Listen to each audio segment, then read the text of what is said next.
What's up, tribe? How you guys doing? We are back for season 2 of Cartel Crew.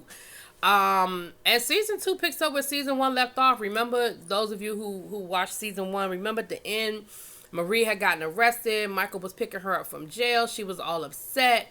And the assumption was that something went down at Stephanie's little party that she had. Remember when she was singing the song and Lil Wayne was there and all of that?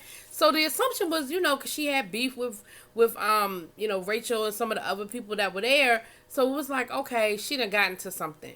Well, come to find out, that is not what went down.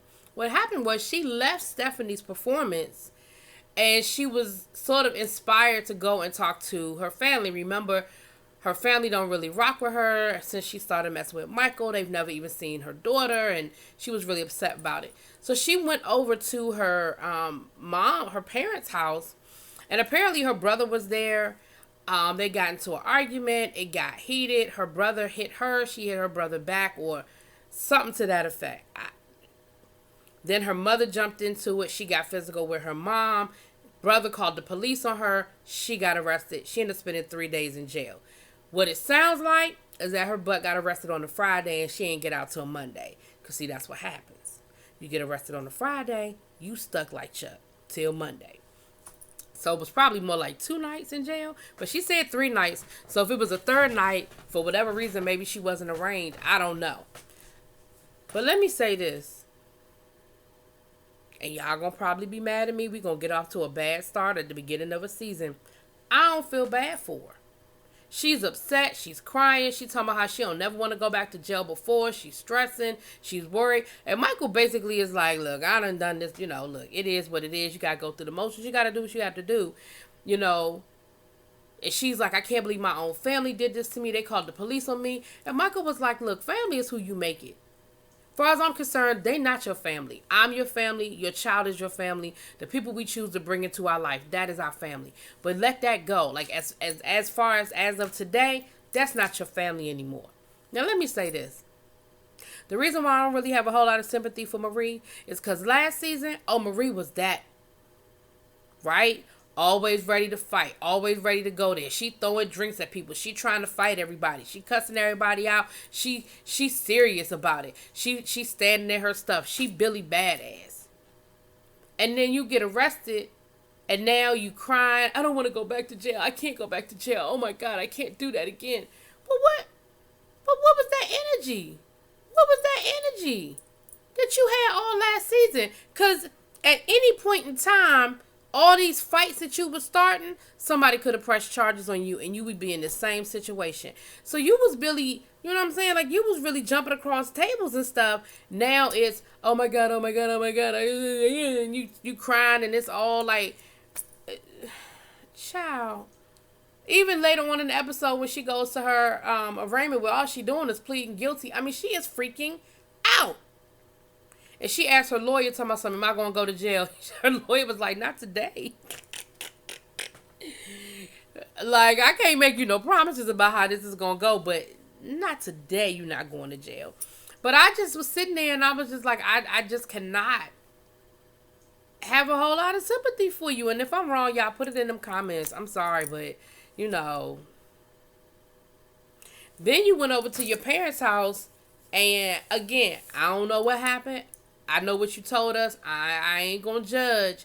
But from where I'm sitting, I'm like, so you went over to your parents' house. You was probably a little inebriated because you had been drinking and you was, had yourself a good time at the little party. You went over there. I don't know what kind of energy you showed up with, but whatever energy you showed up with, it escalated to an altercation. Now, honestly, and I know I ain't grow up like everybody, but I cannot think of anything that my mom could do that would make me put my hands on her. Now, I grew up, everybody's different. I don't know everybody's situation, but I just can't think of anything that would cause me to put my hands on my mama. But calling the police on you, if you were out of control and you were being physical, I don't see what the problem was. Like, if they could not calm you down and they couldn't get you under control, what were they supposed to do? So now they're bad. They're the bad people because they decided to call the police on you. Now them deciding to press charges and hold on to them charges That's another conversation. But again, you said that y'all haven't even had a relationship all these years, so it is what it is. I don't know, honey. I don't know. But yeah, so that's what was going on with that. Then we have Kat. Now remember last season, Eddie, her son's father, her ex-boyfriend, he got out of jail. He wasn't really on the show, I'm sure, for a variety of reasons. He was, he is still on probation, but he was in a halfway house, and he had a lot of stuff going on, so I can understand why they didn't show his face last season. But what we see this season is he is on the show. He's a member of the show. He got a confessional and everything, honey. And him and Kat, they done got back together, honey. Kat done let him back in there. She said, look, he got out of jail looking like a whole snack, so I had to taste me some. And next thing I knew, he got out the halfway house and moved into my house. Now, let me say this. Kat, I don't blame you. He is a whole snack. That Eddie is a fine specimen of a man, okay? And he got them old jail muscles. Baby. He fine. I understand, okay? Now, they're back together, and she's happy because, of course, she wants that unit for her family. But we're starting to see a few things. So, first of all, what we see is Eddie ain't too crazy about how she's raising the son. He has a lot of, I ain't gonna say a lot of discipline. He just expects certain things, like you gonna eat your vegetables before you eat the dessert. You know what I mean? Or, you're gonna eat a little bit of everything that's on your plate before you eat the stuff you want to eat. And, Kat was like, well, I kind of don't raise him that way. I kind of let him do his own thing. And Eddie was like, yeah, I see. The little boy eating, he not using a fork, he eating with his fingers. He like, yo, what are you doing? Like, use your fork. So that's going to be an issue because, she hasn't really raised him that way. And she said, I don't want my son to be scared of him, and I don't want him to feel like you're the disciplinarian and that, he has to be afraid of you. But then you need to step up and you need to put some rules in place, and that's on you. That's not on him, because he's not telling that boy wrong, and he's not doing anything. He's not doing anything outside of what he should be doing as a parent. I'm sorry. Now, Miss what's her name? Rachel Zavada. Y'all know who I'm talking about. What's her name? Y'all know these names, honey. Y'all know these names. The one that had all the plastic surgery. What's her name? Isn't it Rachel? Yes, we're gonna call her Rachel. For now, we're gonna call her Rachel. She got herself a new little boo, honey. We see her. She's messing with a basketball player. He plays for the Denver Nuggets, and they met on Instagram. That's always, the way these wonderful whirlwind romances seem to start these days. But they met on Instagram, and they've been dating for the last couple of months, and things have been going really well. And, she happy. You know what I mean? Life is good for her, She said they got a lot in common. She's a freak. He's a freak.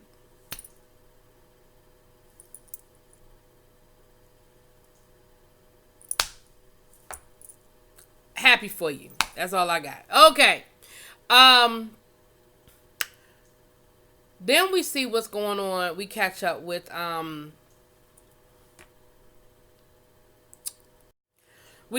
Diana, and what we find out from Diana is, remember, Diana was the one who her husband had gone to jail. She was out of jail, and she was now dating a woman. And what we find out is the woman done got arrested for dealing drugs.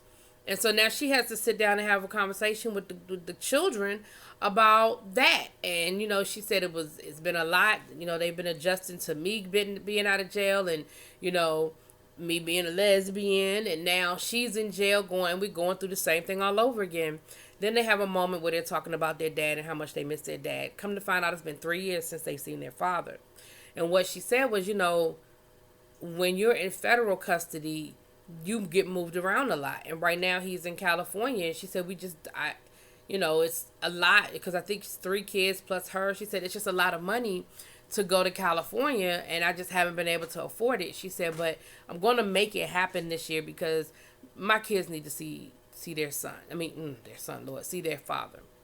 So that's what's going on with them. So then we see Stephanie and Kat have a moment. And Stephanie basically lets Kat know, like, look, I ain't heard nothing since the showcase. I haven't heard from Wayne. I haven't heard from Young Money. I don't know what's going on. I don't know what else I need to do to prove myself that I deserve this record deal. Now, I told y'all I was confused because last season she was talking like she was already signed to Young Money. Now it sounds like she was sort of on like a probation type thing and she was going to be signed to Young Money. So I'm a little confused at it. Just a little confused at it. But what we found out, which we knew this last season, was that there was some rumors out there about her sleeping with Lil Wayne. Come to find out that the rumors were started by Lil Wayne's fiance. So she feels like Lil Wayne is sleeping with this woman and that there's something going on with them. And then there's some other rumors out there about Stephanie sleeping with some other folk at the record label. So whether it's true or not, that's not a good look. And if Lil Wayne, the owner of the company's fiance, thinks that you are sleeping with him, the likelihood that you're going to be signed to a deal is probably slim to none. You're going to probably need to sit down and have... She said she's going to call him up and have a conversation with him because, you know, that's the kind of chick she is. She just goes straight forward and boom, talks to him. So we'll see how that goes. Then she starts talking to Kat about how she feels about her being back with Eddie. And she's like, look, I know, you know, because what we find out is that he cheated on her while she was pregnant. And before they could really get past all of that, then he got arrested and he's been in jail ever since. So Stephanie's thing is, look, I was there. You know, that was around the time me and you became friends. I saw how broken up you were. I saw how much it bothered you. I saw this man break your heart. And I think that you just let him in way too fast. Like, you know, just because for him to be a part of his son's life doesn't mean he has to be a part of your life. And I think that it was just too soon. And I don't want to see you get hurt. And, you know, Kat's thing was, I hear you and I appreciate it, but I'm doing what I have to do for my family. Like, yes, I want him to be a part of his son's life. And yes, you know, I want him to be, I want to be with him too. Like, I do want to be with him. And, you know, if it doesn't work out, it doesn't work out. But it's not going to be from lack of trying. And Stephanie's thing was, you know what? That's an excuse. I don't want to hear you making no excuse to be with this man. Oh, it's for the kids. It's for the kids. She said, you know, I'm tired of that. You know, that's what my parents did. And, you know, with everything that I went through, I wish they had just got a divorce. And I was like, you're projecting. And we're going to see more of that later on. But yeah, you're projecting. And don't get me wrong, as your friend, that's what you're supposed to do. You're supposed to feel that way. You said what you had to say to her. You let her know how you felt. And now it's time to move on. Because she's an adult. She grown. She's going this with her eyes wide open. And she knows what she's doing. All I can say is, as a friend, you got to be there for her if and when it falls apart. That's all you can do. She's having a party. Kat is having a party for Eddie. A big welcome back party. You know, thank God you out of jail party. You know, people know you've been to one of them parties. You've been one of them welcome home parties in your lifetime. It just happens. It is what it is. You know, you got family or friends, and so they had the big cookout, and you know everybody was there, and basically, you know, talking to him. You know, he's on probation now, and we know that with probation, like Michael said, you know, you scared to, you know, blink too long and the feds will be on you, ready to put you back in jail. So of course he's dealing with that, but it looked like it was a nice party. Everybody showed up. Marie showed up, and of course the first thing they want to know is, what happened? What you doing? We saw your mugshot, girl. What went down? And you know, she was like, I really didn't want to talk about it. That's why I kind of been, you know, out the loop for a while, but you know, it is what it is. And she told them, you know, what happened. You know, she gave a little bit more detail, but ultimately that's what it sounds like, that it started with her and her brother, and then her mother jumped in it, and there it was. So she's dealing with that and the potential of going to jail. And of course, you know, Kat and them was like, well, you know, that's automatic, like some 20 days in jail. Marie was like, don't tell me that. Here we go again with her, with the tears and stuff. Don't tell me that. I don't want to hear that. Oh my God, I can't think of that. So then we see them, the part where I was telling you about them going to court and her really stressing out, and the attorney trying to calm her down, and Michael trying to calm her down. And Michael is like, look, you got to do what you got to do. Like, I've been through this before. It is what it is.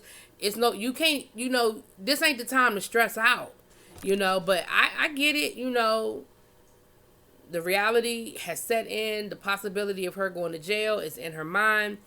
And then the lawyer tells Michael, look, I don't want you going in there. Like, I don't want that look. I don't even want your last name in that courtroom. Because it's not going to, your name is still, that name still means something. And people see and hear what they want to hear, no matter how many years you've been out the game, how much of a great citizen you've been. So, just stay out here, wait. And he understood. I mean, he didn't even get upset. He was like, look, it just is what it is. I get it. This is my life. My name is going to always be synonymous with, that. So Stephanie decides to go visit Eddie at his job. Now let's talk about this. Eddie, who is a convicted felon, has managed to find, looks like a good job. He's a trainer at a gym. And like I said, he could train me. How much you charging out? She decides to confront him and basically tell him, now if she had just went down there to warn him and say, look, I want to see my friend happy. I hope your intentions are pure. I just want you to know that I've been holding her down and I've been keeping an eye on her, and don't hurt her. And if she had just kind of left it at that, that'd have been cool. But Stephanie went on to basically tell him he wasn't shit and he was scum of the earth, and that, Kat makes horrible decisions when it comes to men, and, he's a cheater and he's going to do bad by her, and, just talking about something. I know what it's like. I went through that with my parents. And he was like, see, I'm not your father. Like, we not your parents. Like, you putting that on us. And she is really going off on this dude at his job. First of all, on anybody's job, that ain't a good look.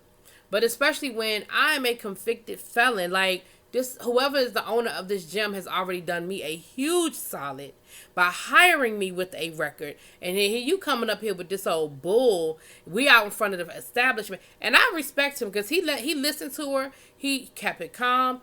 And he tried to explain himself. And then he sort of stopped himself in the middle and went, I don't have to explain myself to you. And he said, basically, what's going on between me and Kat is me and Kat's business. And you need to stay out of our business. Like, period. And then he walked off and went back to work. He comes home from work and he lets her know. He like, look, he tells Kat, yo, your girl came down to my job and tried to check me. Like, she not just putting my job in jeopardy, she's putting my freedom in jeopardy. Because if it had escalated, if it turned into anything and somebody called the police, I'm the one going back to jail. So, of course, Kat is sitting there looking crazy because she's like, well, why was she like, she was out of pocket. She was wrong for going down there. So, baby, that's where the episode ends. Then, of course, they showed us what the season has to store. I don't even go by them clips because the clips be looking all exciting and stuff. And then you get to that episode and you be like, that's all it was? So, I'm sure we will see how things fall out and what's what. So, y'all let me know how y'all feel about this first little episode, honey. Talk to y'all later. Peace.